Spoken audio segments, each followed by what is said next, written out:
Panoorin natin 'to, breaking news. VP Sara tatakbo daw siya ng presidential sa 2028, panoorin natin.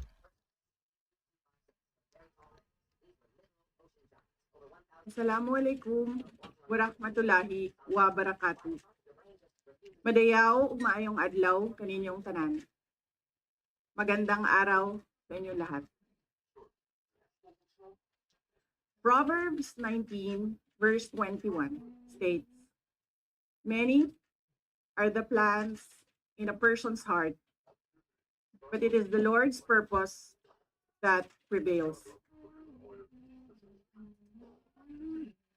It took me 47 years to understand that my life was never meant to be only mine.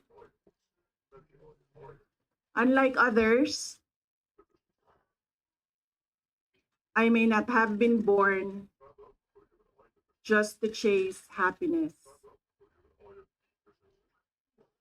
For a long time, I questioned the weight of responsibility to my family, to my country, to everyone who called on me. Today, I have peacefully accepted that my life is unlike any other. Sa unang mga buwan ng aming mga termino, nakita ko na ang kawalan ng katapatan ni Bongbong Marcos Jr. sa mga pangakong binitawan noong kampanya, pati na sa kanyang sinumpaang tungkulin para sa bayan.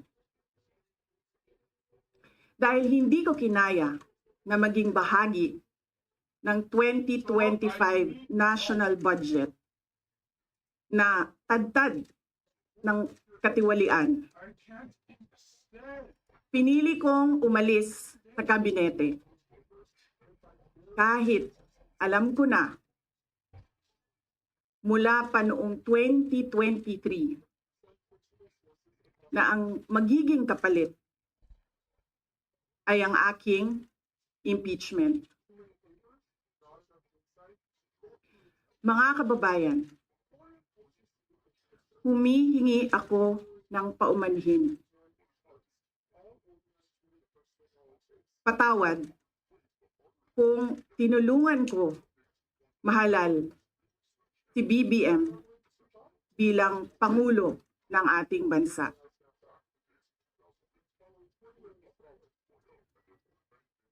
Patawad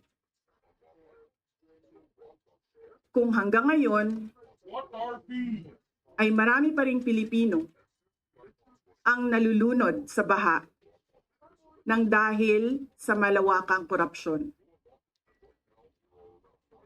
Patawad kung lantaran ang pang-aabuso ng ating mga institusyon para sa pansariling interes ng mga politiko.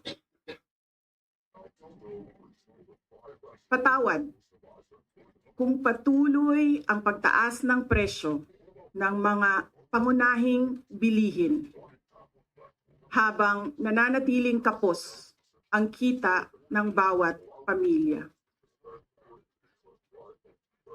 Patawad kung wala man lang tayong tunay na seguridad sa pagkain. Patawad kung may nagkakasakit at binabawian bigla ng buhay dahil sa kakulangan ng maayos at epektibong healthcare system. Hindi ako kailanman natakot sa pagsira nila sa pangalan ko. Ngunit may takot ako para sa ating mga anak. May takot ako para sa susunod na henerasyon.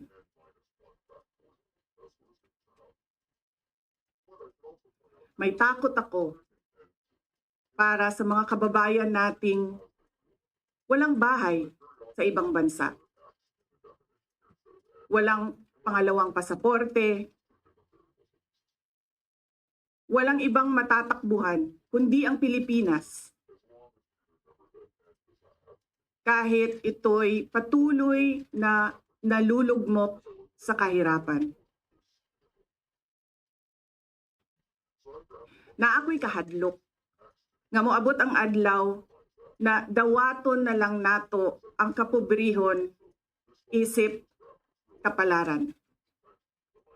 Nga maanad na ta sa sayop. Nga mawad-an na lang ta og paglaom. Ug labaw sa tanan na ako'y kahadlok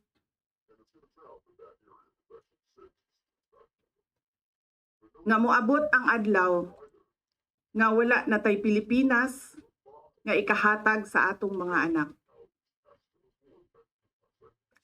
I cannot kneel before each and every Filipino to beg for forgiveness.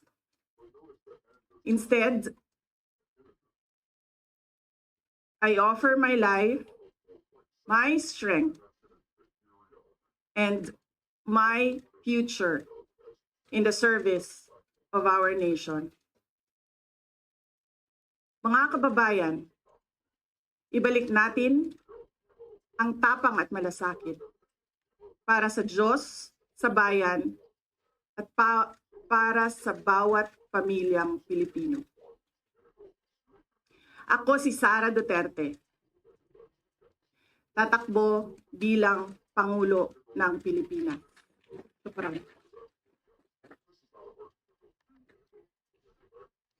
Naku ha, tatakbo ng Pangulo sa 2028 si Sara. Uwi ako ng Pinas, iboboto ko yan.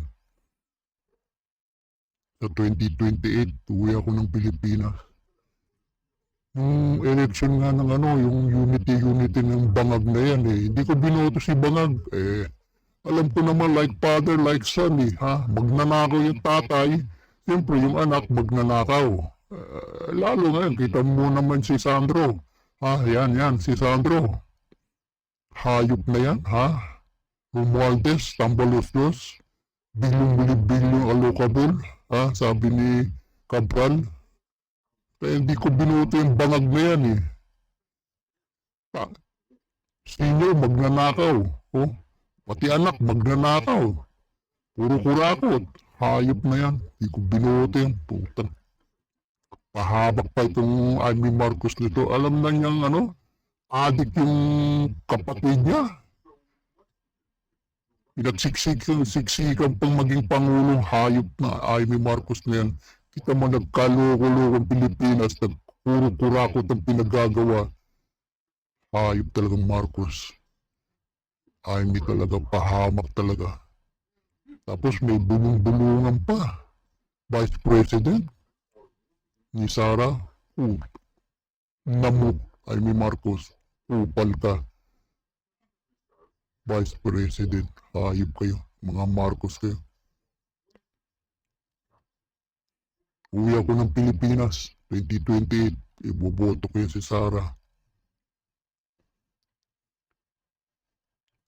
Chinese New Year pala dito, yung umpaw ko, isang buwan na sweldo. 30K ang ampaw ko. Tapos, pati sahod, 30. Bali, tumanggap din ako ng 60. NT Pag kinumbert mo sa peso, halos lagpas ng 100,000 sa peso. Paksaksang pera ng peso, hype ng Bangag na yan. Bangag na adik sa cocaine, sabi ni Amy Marcos. Malapit na mag-1:2 ng palitan Anak ng kupal talagang Pilipinas. Pero mo kung sumahod ako, nakatanggap ako ng 60. 60K ha. Tapos naging times 2. Doble ha. 122,100. Hanap nangyayari. Waksak talagang pera ng Pilipinas. Abu.